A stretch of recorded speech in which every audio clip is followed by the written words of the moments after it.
Good afternoon, students. So this is the second topic from first chapter. The name of the second topic is issues related to teacher proficiency. Teacher proficiency in a language is purely skill based, which requires both receptive and productive abilities. So already you know that we have 4 skills: listening, speaking, reading and writing. So these all 4 skills are interdependent. Okay, out of these 4 language skills, listening and reading are receptive skills, speaking and writing are productive skills. So here when you want to develop one skill out of 4 skills, you need to take the support of another skill.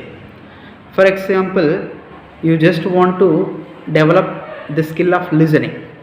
So for the purpose of developing skill of listening, you need to take the support of skill of speaking. Like that, every skill is going to depend on another skill. So here, as a teacher, if you want to get proficiency in English, 5 strategies are there which are going to play an important role, which helps you to get proficiency in English. So proficiency in English means what? Proficiency in English means able to use English in skill oriented manner in all areas when you are going to teach inside the classroom. Out of 5 strategies for the purpose of developing teaching proficiency in English, first one is receiving. So receiving means what? The act of actually absorbing the information gathered by the student, whether verbally or non-verbally. Means that if you want to get proficiency in English, you are going to gather information. You are going to gather information both in a verbal manner and also non-verbal manner. Verbal means what?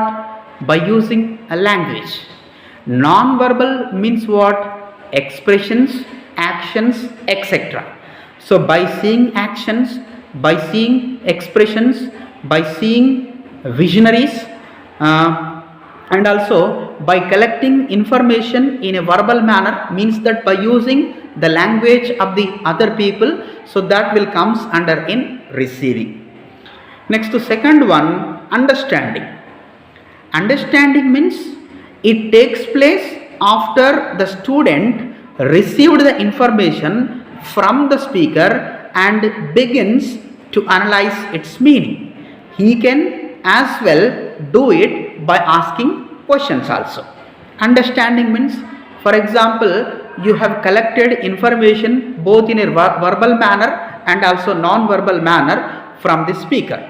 After collecting information from the speaker both in a verbal and also non-verbal manner, then what you are going to do? You are going to analyze the meaning of the verbal information and also non-verbal information.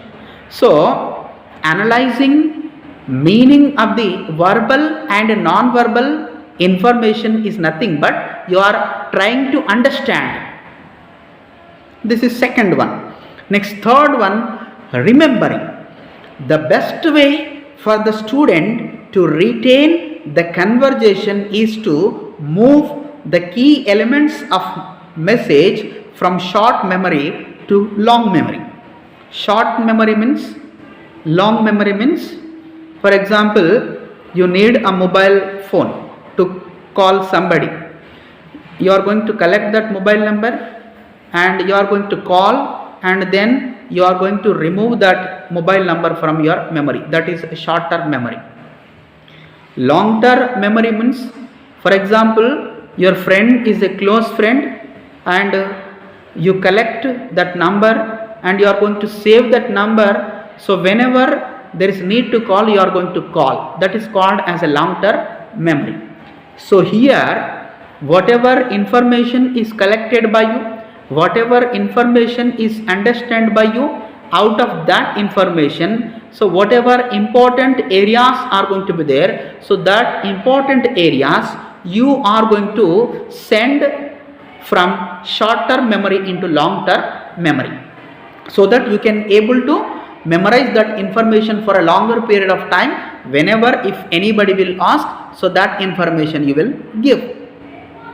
Next, fourth one, evaluating. Evaluating means what?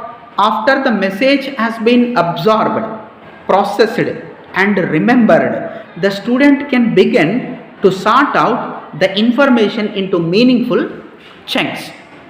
For example, meaningful chunks means you are going to collect plenty of information. Out of that plenty of information, you are not going to memorize as it is.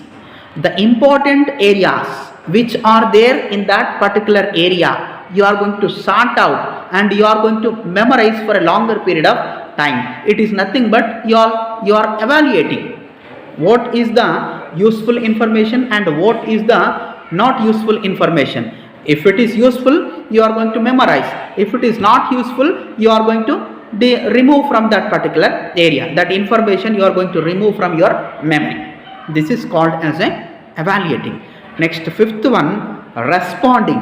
If the students have completed above 4 tasks, they will be prepared to address the speaker's most important points with an awareness of the circumstances and context surrounding their words. For example, speaker is giving information, you are going to receive, you are going to understand, you are going to remember, you are going to evaluate, and then you will try to speak. So whatever speaker is expressed by, so by concentrating on that area, by using 4 strategies, you are going to, after the completion of the 4 strategies, receiving, understanding, remembering and evaluating, then only you are going to give a response. Otherwise, you are not going to give response in a blind manner.